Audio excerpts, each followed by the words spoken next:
So once again welcome back to Sias Rocks. അപ്പൊ എല്ലാവർക്കും സുഖമല്ലേ? സുഖം വിചാരിക്കുന്നു. ബിഗ് ബോസിന്റെ മറ്റൊരു അപ്ഡേറ്റുമായിട്ടാണ് വന്നിട്ടുള്ളത്.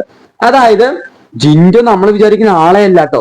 ജിൻഡോ തീപ്പൊരി എന്ന് വെച്ചാൽ തീപ്പൊരിയാണ്. സാബു മോനിട്ട് കൊടുത്തൊരു മുട്ടം പണി എന്ന് തന്നെ പറയാം. സാബു ബിഗ് ബോസ് വീട്ടിൽ വന്നപ്പോ തന്നെ ജിൻഡോനെ ടാർഗറ്റ് ചെയ്ത് തന്നെയാണ് വന്നിട്ടുള്ളത്. അതൊരു ഗസ്റ്റ് ആയിട്ട് വന്നാലും ജിൻഡോനെ അടിച്ചമർത്തണം എന്നൊരു മട്ടിൽ തന്നെയാണ് വന്നിട്ടുണ്ടായിരുന്നത്.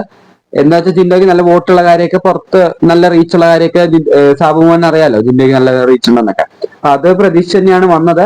അപ്പോ ജിൻഡോ അങ്ങനത്തെ ഒരു മനുഷ്യനല്ല. ജിൻഡോ നല്ല രീതിയിൽ സാബുവിന്റെ പുറകെ നടന്ന് പുറത്ത് നടക്കുന്ന കുറെ കാര്യങ്ങൾ പിടിച്ചു പറ്റാനും, അതുപോലെ തന്നെ തന്റെ ലൈഫ് സ്റ്റോറികൾ പറഞ്ഞ് സാബുവിനെ കയ്യിലെടുത്തു. സത്യം പറഞ്ഞ സാബുവിനിട്ടൊരു മുട്ടം പണി കൊടുത്തു ജിൻഡോ. എന്ത് പ്ലാൻ ചെയ്ത് വന്നോ ആ പ്ലാനിങ് ഒക്കെ കൊളാക്കുന്ന രീതിയിലാണ് ഇപ്പൊ ജിൻഡോ ചെയ്തുകൊണ്ടിരിക്കുന്നത്. ജിൻഡോ തന്റെ ലൈഫിൽ നടന്ന ഒരുപാട് കഥകൾ പറയുന്നു.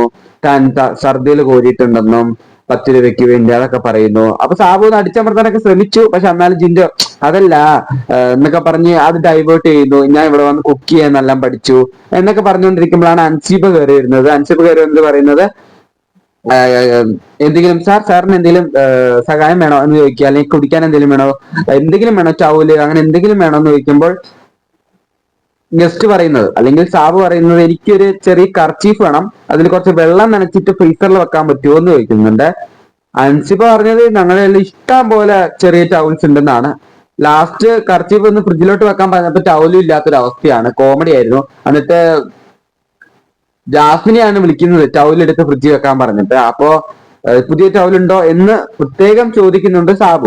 അപ്പോൾ ഭാഗ്യത്തിന് സാബുവിന് അറിയാലോ ജാസ്മിന്റെ വൃത്തിനെ കുറിച്ചൊക്കെ. അതുകൊണ്ട് തന്നെയാണ് തോന്നുന്നു പുതിയ ടൗലുണ്ടോ എന്ന് ചോദിച്ചത്. അപ്പോ ജാസ്മിൻ പറഞ്ഞു, ഇല്ല പുതിയ ടൗലില്ല, ഞങ്ങളുടെ അടുത്ത് ഒരു ബാഡ്ജ് മാത്രമേ ഉള്ളൂ എന്നൊക്കെ പറയുന്നുണ്ട്. അപ്പോഴേക്കും എന്തായാലും സാബുവിന് വ്യക്തമായിട്ട് അറിയാം ജാസ്മിന്റെ അടുത്ത് പുതിയ ടൗലില്ല ഉണ്ടോ എന്ന് ചോദിച്ചില്ലെങ്കിൽ പഴയ ടൗലില് ചിലപ്പോൾ മൂക്ക് ചീറ്റിക്കൊണ്ട് കഴുകൊണ്ട് വന്ന് ഫ്രിഡ്ജിൽ വെക്കാനും ചാൻസ് കൂടുതലാണ്. അതുകൊണ്ട് തന്നെ അങ്ങനെ ചോദിച്ചോണ്ടിരിക്കുമ്പോൾ രശ്മിൻ കയറി വന്നിട്ട് പറയാണ്, എന്റെ അടുത്ത് ഒരു പുതിയ ടവലുണ്ട്, ഞാൻ അതിങ്ങനെ നനച്ച് ഫ്രിഡ്ജിൽ വെച്ചേക്കാന്ന് പറഞ്ഞ് ആ പ്രശ്നം അവിടെ സോൾവ് ആവുന്നു.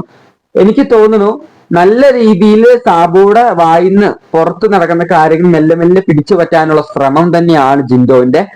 പുറകെ നടന്ന് അങ്ങനെ ചെഫായിട്ട് നിൽക്കുന്ന ഒരു വ്യക്തി, ആവശ്യമില്ലാതെ ഒരു വ്യക്തിയുടെ പുറകെ നടന്ന് അവിടെ പുറത്ത് നടക്കുന്ന കാര്യങ്ങളൊക്കെ മനസ്സിലാക്കാനുള്ള ഒരു കാര്യം തന്നെയാണ് എനിക്ക് തോന്നുന്നത്. അത് മാത്രമല്ലാണ്ട് അപ്പുറത്ത് പുതിയതായിട്ട് വന്നിട്ടുള്ള ഈ ഗസ്റ്റിനെ എന്റർടൈൻമെന്റ് ചെയ്യാൻ വേണ്ടി അവർ കുറച്ച് ഡാൻസും സ്കിറ്റൊക്കെ പ്രാക്ടീസ് ചെയ്യുന്നുണ്ട്. അത് ആരൊക്കെയാന്ന് വെച്ചാൽ സായ് ഉണ്ട്, അപ്സറയുണ്ട്. ജിൻഡോ താല്പര്യപ്പെടുന്നുണ്ടെന്ന് പറഞ്ഞിട്ടുണ്ടായിരുന്നു. പക്ഷെ ജിൻഡോ ഇത് പ്രാക്ടീസിന് അങ്ങോട്ട് പോയിട്ടില്ല.